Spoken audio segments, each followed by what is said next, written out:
Today I'd like to talk a little bit about what they call Pseudobulbar effect. It's abbreviated PBA. It's kind of hard to explain a little bit. It might be because it's a little bit hard to pronounce. Pseudobulbar. Where they came up with that name, I have no idea. But basically, it affects people with brain injuries, including strokes. Since this is my stroke and my recovery, I'm learning how to deal with it, and I thought maybe a little video for you might help as well. And the reason is because it's one of those things that nobody really talks about that much.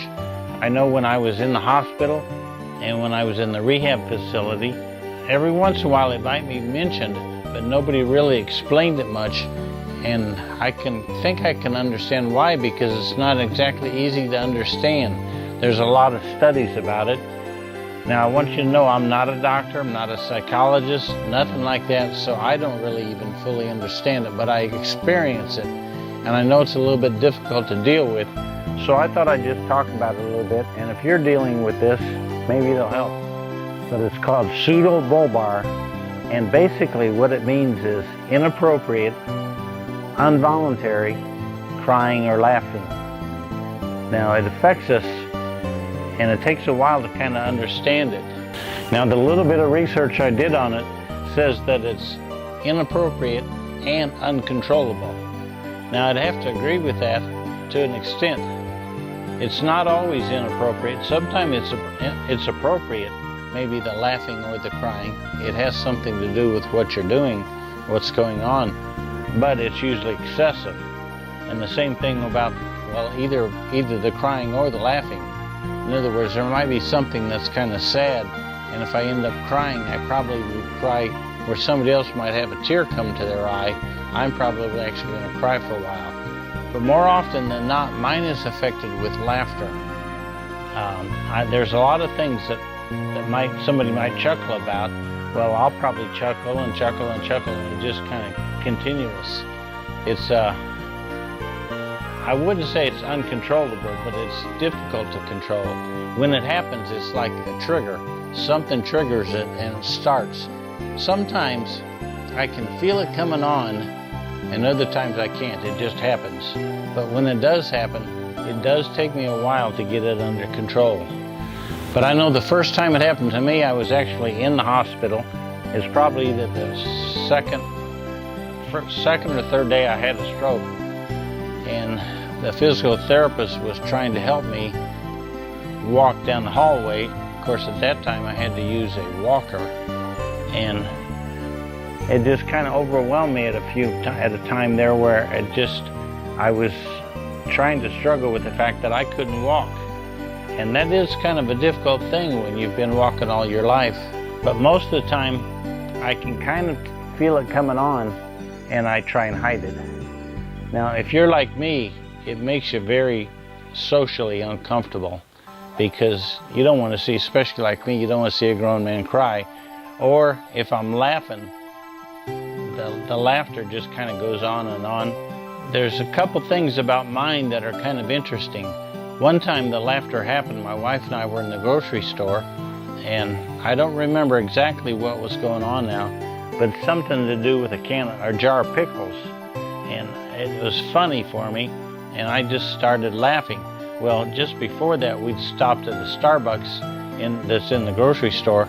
So I was walking through the store holding a hot cup of coffee, and when I got to laughing, there was more coffee on the floor than was in my cup. Another incident that happened was one time I was kind of sore from doing a lot of working and everything, so I'd gone to get a massage, and I was laying there, and the massage therapist was rubbing my shoulder, and somewhere in there, I don't remember exactly where now, but she got something on a muscle that kind of hurt for a moment. And it's one of those things where I kind of, grimaced like that, and then I immediately started laughing. But my laughing was such that she thought I was hurt or something, and as soon as I got enough composure, I said, no, I'm laughing because it's funny. Well, of course, that started her laughing, and laughing sometimes is contagious. So that we're both sitting there laughing. And another incident similar to that was I was at the dentist office, had to have some tooth work done, and so they gave me a shot like they usually do to numb your mouth up. Well, you know how dentists are. They say, well, it's going to pinch a little bit. Well, it pinched, and it hurt a little bit more than a little bit.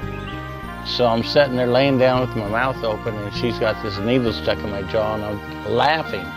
I'm laughing pretty uncontrollably, and it caught her off guard. She didn't really know what was going on.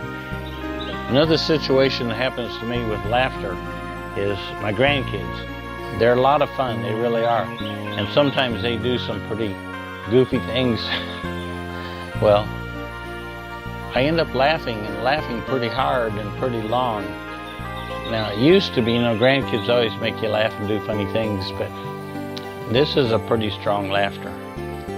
If you're a family member or a friend or something, and this happens, yeah, you might be able to console the people, but the best thing you can do is just understand that it happens. There's nothing we can do about it. You really can't make it better. You can't make it go away.